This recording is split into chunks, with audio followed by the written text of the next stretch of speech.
നമസ്കാരം കൂട്ടുകാരെ, പവൻ ട്രേഡേഴ്സിന്റെ പുതിയൊരു വീഡിയോയിലേക്ക് എല്ലാവർക്കും സ്വാഗതം.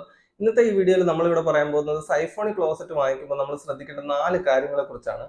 അപ്പോൾ സൈഫോണിക് ക്ലോസറ്റ് വയ്ക്കുമ്പോൾ നമ്മൾ എന്തൊക്കെ ചെയ്യാൻ പാടില്ല എന്നതിനെ കുറിച്ചൊക്കെ നമ്മൾ ഈ വീഡിയോയിൽ പറയുന്നുണ്ട്. അതുപോലെ തന്നെ കൂട്ടുകാരെ, ഈ വീഡിയോ ഞാൻ എടുക്കാനുള്ള മെയിൻ ആയിട്ടുള്ള കാരണം എന്താണെന്ന് വെച്ച് കഴിഞ്ഞാൽ, എൻ്റെ അടുത്ത് പലപ്പോഴും ക്ലയന്റ് വരുമ്പോൾ ചോദിക്കാറുണ്ട്, സൈഫോണിക് ക്ലോസറ്റ് വയ്ക്കുന്നത് എത്രത്തോളം നല്ലതാണ്, അല്ലെങ്കിൽ അതിൽ വരാൻ ചാൻസ് ഉള്ള പ്രോബ്ലങ്ങൾ എന്തൊക്കെയാണെന്നുള്ളതൊക്കെ ചോദിക്കാറുണ്ട്. അപ്പോൾ ഇങ്ങനൊക്കെ ഡൗട്ടുകളുള്ള പല ആൾക്കാരും ഈ വീഡിയോ കാണുന്നവരിലുണ്ടാവും. അപ്പോൾ ഞാൻ ഈ വീഡിയോയിൽ എല്ലാ ഡൗട്ടുകളും ക്ലിയർ ചെയ്ത് കൊടുക്കുന്നുണ്ട്. എന്തൊക്കെ നമുക്ക് സൈഫോണിക് ക്ലോസറ്റ് വയ്ക്കുമ്പോൾ ശ്രദ്ധിക്കണം, അല്ല എന്തൊക്കെ കാര്യങ്ങൾ നമ്മൾ ശ്രദ്ധിച്ചില്ലെങ്കിൽ ഭാവിയിൽ എന്തൊക്കെ ദോഷങ്ങൾ വരാൻ ചാൻസ് ഉണ്ട്, അപ്പോൾ അതിനെക്കുറിച്ചൊക്കെ നമ്മൾ ഈ വീഡിയോയിൽ പറയുന്നുണ്ട്. അപ്പോൾ വീഡിയോ സ്കിപ്പ് ചെയ്യാതെ വീഡിയോ ഫുള്ള് കാണുക. അതുപോലെ തന്നെ നമ്മുടെ ചാനൽ ആരെങ്കിലും പുതിയതായിട്ട് വന്നിട്ടുണ്ടെങ്കിൽ ചാനൽ സബ്സ്ക്രൈബ് ചെയ്യാൻ മറക്കരുത്. നമുക്ക് വീഡിയോയിലേക്ക്.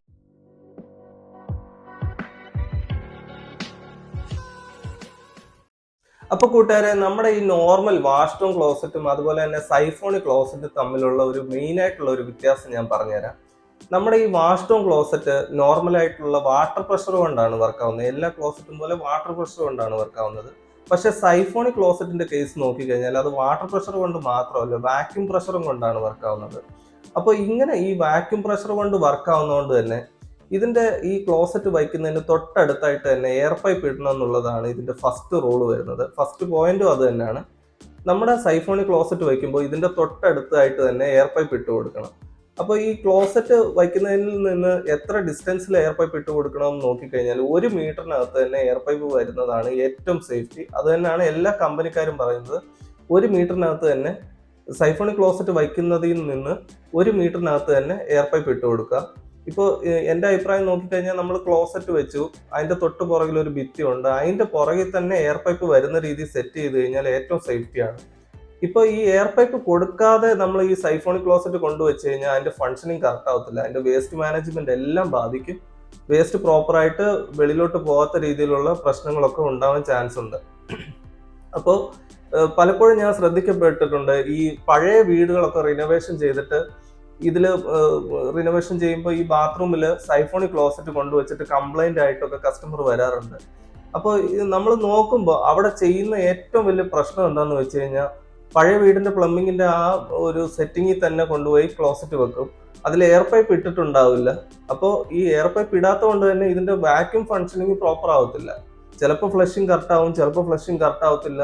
വേസ്റ്റ് മാനേജ്മെന്റ് എല്ലാം അവതാളത്തിലാവും. അപ്പോൾ നമ്മൾ സൈഫോണിക് ക്ലോസറ്റ് വയ്ക്കാൻ ഉദ്ദേശിക്കുകയാണെങ്കിൽ എയർ പൈപ്പ് ഇട്ട് തന്നെ വയ്ക്കുക. അങ്ങനെ ഒരു സാഹചര്യം നമുക്കില്ലെങ്കിൽ വാഷ്റൂം ക്ലോസറ്റ് ആയിരിക്കും ഏറ്റവും നല്ലത്. എയർ പൈപ്പ് ഇടാനുള്ള സാഹചര്യം നമ്മുടെ വീട്ടിലില്ല, അല്ല പഴയ വീട് റിനോവേഷൻ ആണ് നമ്മൾ ചെയ്യുന്നതെങ്കിൽ വാഷ്റൂം ക്ലോസറ്റ് വയ്ക്കുന്നതായിരിക്കും നല്ലത്. സൈഫോണിക് ക്ലോസറ്റ് നമ്മൾ വയ്ക്കാൻ ഉദ്ദേശിക്കുകയാണെങ്കിൽ എയർ പൈപ്പ് ഇട്ട് മാത്രം സൈഫോണിക് ക്ലോസറ്റ് വയ്ക്കുക.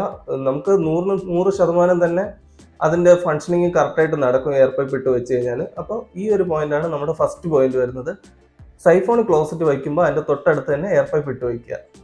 അതുപോലെ തന്നെ കൂട്ടുകാരെ, രണ്ടാമത്തെ പോയിന്റ് എന്താണെന്ന് വെച്ച് കഴിഞ്ഞാൽ, ഹൈ ട്രാഫിക് ഉള്ള ഏരിയകളിൽ വാഷ്റൂം ക്ലോസറ്റ് ആയിരിക്കും ഏറ്റവും നല്ലത്. ഇത് പറയാനുള്ള മെയിൻ ആയിട്ടുള്ള കാരണം എന്താണെന്ന് വെച്ച് കഴിഞ്ഞാൽ, ഇപ്പൊ നമ്മൾ പലരും ഉപയോഗിക്കുന്ന ഒരു വാഷ്റൂം ആണെന്ന് വയ്ക്കുക, അതിലാണെങ്കിൽ സൈഫോണിക് ക്ലോസറ്റ് നമ്മൾ കൊണ്ടുവച്ചു. ഈ സൈഫോണിക് ക്ലോസറ്റും വാഷ്റൂം ക്ലോസറ്റും തമ്മിലുള്ള വേറൊരു ഡിഫറൻസ് എന്താണെന്ന് വെച്ച് കഴിഞ്ഞാൽ, ഇതിന്റെ ട്രാപ്പിന്റെ ലെങ്തിന് വ്യത്യാസമുണ്ട്. സൈഫോണിക് ക്ലോസറ്റിന് കുറച്ചുകൂടെ എക്സ്റ്റെൻഡഡ് ആയിട്ടുള്ള ട്രാപ്പാണ് വരുന്നത്. അതുപോലെ തന്നെ സൈഫോണിക് ക്ലോസറ്റിന്റെ ട്രാപ്പിന്റെ ഡയമീറ്റർ ചെറുതാണ്. അതുപോലെ തന്നെ വാഷ്റൂം ക്ലോസറ്റിന്റെ ട്രാപ്പ് നമ്മൾ നോക്കുകയാണെങ്കിൽ അതിന്റെ ട്രാപ്പിന്റെ ലെങ്ത് ചെറുതാണ്, അതുപോലെ തന്നെ ട്രാപ്പിന്റെ ഡയമീറ്റർ വലുതാണ്. ഇപ്പൊ നമ്മൾ ഹൈ ട്രാഫിക് ഉള്ള ഇടത്തൊക്കെ നമ്മൾ സൈഫോണിക് ക്ലോസറ്റ് കൊണ്ടുവെക്കുകയാണെങ്കിൽ, സപ്പോസ് നമ്മളല്ല ഉപയോഗിക്കുന്നെങ്കിൽ പലപ്പോഴും പല ആൾക്കാരും പല കാര്യങ്ങളൊക്കെ അതിൻ്റെ അകത്ത് കൊണ്ടിടും. പാഡുകൾ, ചിലർ കുളിക്കാൻ നേരത്തൊക്കെ സോപ്പൊക്കെ അകത്ത് കൊണ്ടുപോയി ഇടും. അപ്പൊ അങ്ങനെയുള്ള കേസുകളൊക്കെ വരുമ്പോൾ ഈ ട്രാപ്പ് പെട്ടെന്ന് അടഞ്ഞു പോകാനുള്ള ചാൻസുകൾ വളരെ കൂടുതലാണ്. അതുകൊണ്ട് തന്നെ ഹൈ ട്രാഫിക് ഉള്ള ഏരിയകളിൽ സൈഫോണിക്കിനേക്കാളും ഒന്നുകൂടെ മികച്ചത് വാഷ്റൂം ആണ്. എന്താന്ന് വെച്ച് കഴിഞ്ഞാൽ, അത് പെട്ടെന്ന് ഇങ്ങനെ എന്തെങ്കിലും നമ്മൾ ബ്ലോക്ക് ആവുന്ന രീതിയിൽ എന്തെങ്കിലും കൊണ്ടിട്ട് കഴിഞ്ഞാൽ വാഷ്റൂം ക്ലോസറ്റ് പെട്ടെന്ന് ബ്ലോക്ക് ആവില്ല. സൈഫോണിക് ക്ലോസറ്റുകൾ പെട്ടെന്ന് ബ്ലോക്ക് ആവാനുള്ള ചാൻസുകളുണ്ട്. അതുപോലെ തന്നെ കൂട്ടുകാരെ, നമ്മൾ വേറൊരു കാര്യം ശ്രദ്ധിക്കേണ്ടത്, ഇപ്പോൾ ചില വീടുകളിലാണെങ്കിൽ നമുക്കറിയാം, കൊച്ചു കുട്ടികളൊക്കെ ഉള്ള വീടുകളിൽ സൈഫോണിക് ക്ലോസറ്റ് വയ്ക്കുന്നത് അത്രയും സേഫ്റ്റി അല്ല. അതിന് പറയാനുള്ള കാരണം എന്ന് പറഞ്ഞാൽ നമ്മൾ ഈ കുട്ടികൾ നമ്മൾ കാണാത്ത സമയത്ത് എന്തെങ്കിലും സോപ്പോ അങ്ങനെ എന്തെങ്കിലുമൊക്കെ കൊണ്ടിട്ട് കഴിഞ്ഞാൽ ഇത് ബ്ലോക്ക് ആവാനുള്ള ചാൻസുകൾ വളരെ കൂടുതലാണ്.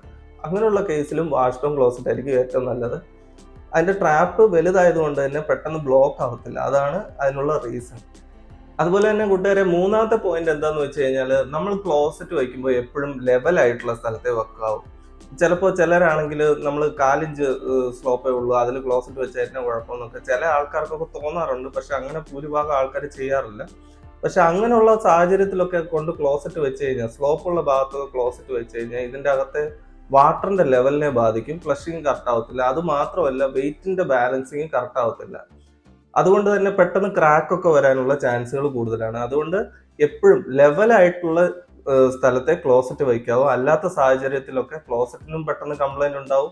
അത് ഇരിക്കുന്നവർക്കും സേഫ്റ്റി വളരെ കുറവാണ്. അപ്പോൾ എപ്പോഴും നല്ല ലെവലുള്ള സ്ഥലത്തെ ക്ലോസറ്റ് വയ്ക്കാവൂ.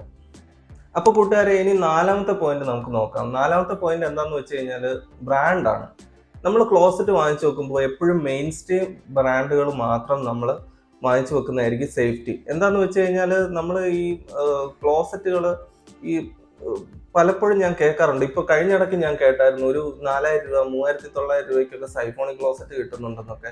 അത് കിട്ടുമായിരിക്കും, 100% കിട്ടുമായിരിക്കും. പക്ഷെ ഇങ്ങനെ നമുക്ക് അറിയാത്ത അൺബ്രാൻഡഡ് ആയിട്ടും അതുപോലെ തന്നെ എങ്ങനെ ഇത് ഏതൊരു ക്വാളിറ്റിയിലാണ് വരുന്നതെന്ന് അറിയാതൊക്കെ നമ്മൾ എടുത്തു വെച്ച് കഴിഞ്ഞാൽ അത് നമുക്ക് തന്നെയാണ് ദോഷം വരുന്നത്. പെട്ടെന്ന് കംപ്ലൈന്റ് ആവാനുള്ള ചാൻസുകൾ കൂടുതലാണ്. ഈ ക്ലോസറ്റിന്റെ സെറാമിക്കിനും ഓരോ ക്വാളിറ്റികളുണ്ട്, പ്രീമിയം, അതുപോലെ തന്നെ അതിന്റെ തൊട്ട് താഴെ വരുന്ന ഗ്രേഡുകൾ. ഈ ഗ്രേഡുകൾക്കനുസരിച്ചാണ് ഈ ക്ലോസറ്റിന്റെ വിലക്ക് വ്യത്യാസം വരുന്നത്. അപ്പോൾ ഈ കുറഞ്ഞ ക്ലോസറ്റുകളൊക്കെ വാങ്ങിച്ചു വെക്കുമ്പോൾ ഇതിലൊക്കെ എന്തെങ്കിലും ക്രാക്കൊക്കെ പിടിച്ച് പെട്ടെന്ന് പൊട്ടിപ്പോകാനുള്ള ചാൻസുകൾ കൂടുതലാണ്. ഇപ്പൊ നമുക്ക് വേണ്ടപ്പെട്ട ഒരാളാണ് അത് ഇരിക്കുന്നത്, ആ സമയത്ത് ഈ ക്ലോസറ്റ് പൊട്ടി വീണെങ്കിൽ നമുക്കൊന്നും ചെയ്യാൻ പറ്റത്തില്ല. ഈ 500 രൂപ നമ്മൾ ലാഭം നോക്കിയതിൽ യാതൊരു കാര്യമില്ലാതായിപ്പോ. അപ്പൊ എപ്പോഴും മെയിൻ സ്ട്രീം ബ്രാൻഡുകളെ മാത്രം ആശ്രയിച്ച് ക്ലോസറ്റ് വയ്ക്കുക. എപ്പോഴും നമ്മൾ യൂസ് ചെയ്യുന്ന കാര്യങ്ങളാണ് മെയിൻ സ്ട്രീം ആയിട്ടുള്ള ബ്രാൻഡുകളുടെ ക്ലോസറ്റ് വാങ്ങിച്ചു വെച്ച് കഴിഞ്ഞാൽ ഇനിയിപ്പോൾ എന്തെങ്കിലും സർവീസിന്റെ ആവശ്യത്തിനാണെങ്കിൽ പോലും പെട്ടെന്ന് സർവീസ് കിട്ടുന്നതും മെയിൻ സ്ട്രീം ബ്രാൻഡുകൾക്കാണ് ഏറ്റവും പെട്ടെന്ന് സർവീസ് കിട്ടുക. നമുക്ക് ട്രസ്റ്റബിൾ ആണ്, നമ്മൾ വർഷങ്ങളോളം ട്രസ്റ്റഡ് ആയിട്ടുള്ള കമ്പനികളാണ് ഏറ്റവും നല്ലത്. ഈ നമ്മൾ എപ്പോഴും കേൾക്കുന്ന കമ്പനികളുണ്ടല്ലോ, ആ കമ്പനികളുടെ മാത്രം വാങ്ങിച്ചു വെക്കുക, അതായിരിക്കും ഏറ്റവും നല്ലത്. ഞാൻ പ്രത്യേകിച്ച് എടുത്തു പറയുന്നില്ല. അപ്പോൾ ഈ വിലക്കുറവ് നോക്കാതെ നല്ല ബ്രാൻഡിന്റെ ക്ലോസറ്റ് വാങ്ങിച്ചു വെക്കുക, അതായിരിക്കും നമുക്കും നമ്മുടെ ഫാമിലിക്കും ഒക്കെ ഏറ്റവും സേഫ്റ്റി ആയിട്ട് വരുന്നത്. അപ്പോൾ കൂട്ടുകാരെ, ഇന്നത്തെ ഈ വീഡിയോ നിങ്ങൾക്ക് എല്ലാവർക്കും ഇഷ്ടപ്പെട്ടു എന്ന് വിചാരിക്കുന്നു.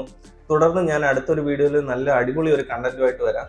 എൻ്റെ ഈ വീഡിയോ ഇഷ്ടപ്പെട്ടെങ്കിൽ ലൈക്ക് ചെയ്യുക. അതുപോലെ തന്നെ എൻ്റെ ചാനൽ ആരെങ്കിലും പുതിയതായിട്ട് വന്നിട്ടുണ്ടെങ്കിൽ ചാനൽ സബ്സ്ക്രൈബ് ചെയ്യാൻ മറക്കരുത്. അപ്പോൾ തുടർന്ന് അടുത്ത വീഡിയോയിൽ ഒരു അടിപൊളി കണ്ടന്റുമായിട്ട് വരാം. അപ്പോൾ വീണ്ടും കാണാം. നന്ദി, നമസ്കാരം.